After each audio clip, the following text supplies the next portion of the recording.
Hey everybody, and welcome to another edition of Geist Music. This is number 163, and today is probably the most special of special days that we've had in this series, because I've got two amazing guests who are going to be joining me this afternoon in a performance of a great song, Highland Cathedral.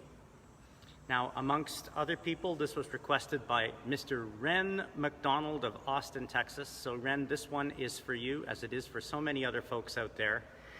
And it gives me great pleasure to welcome Andy Main on the drums and Brad Hampson on the pipes from Royal Canadian Mounted Police Pipes and Drums, Ottawa.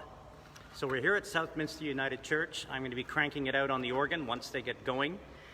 Highland Cathedral, probably one of the most popular songs ever written, I think I have to say. Although it is a song that's relatively contemporary in the sense that it was composed in 1982.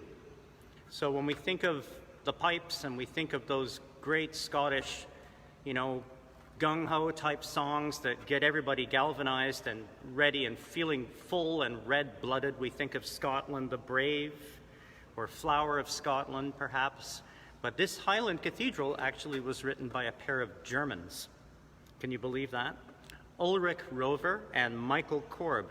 And they wrote this song, as I say, in 1982 for a Highland Games that was held in Germany.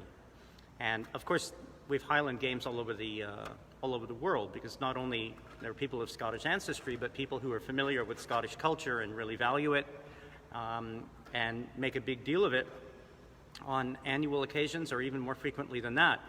And I've had the unbelievably thrilling pleasure of being at the Edinburgh Tattoo, where I've heard a lot of this stuff, in its natural environment, played by all these pipers, and it's just the most exciting feeling ever to listen to the pipes, especially when there's lots of people playing them. But in the acoustic of Southminster, and with a player as great as Brad, it sounds like there's 100 guys in here, playing the pipes.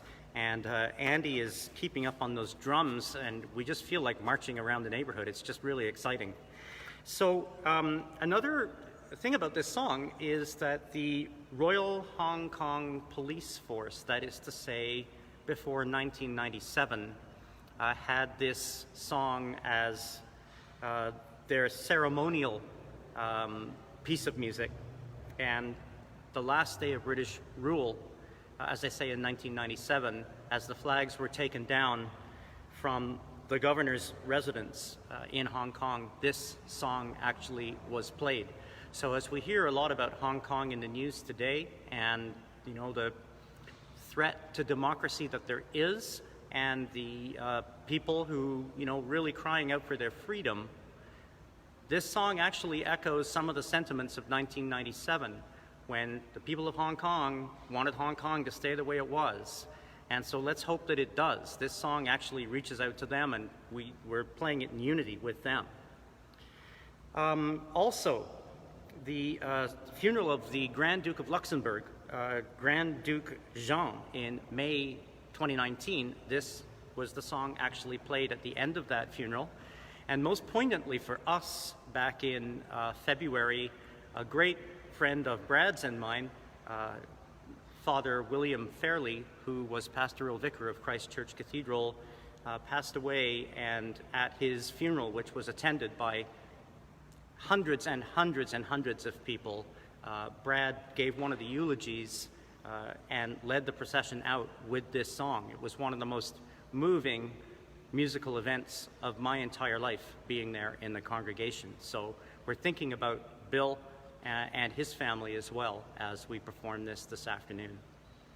So without any further delays, here is Highland Cathedral as you've never heard it before.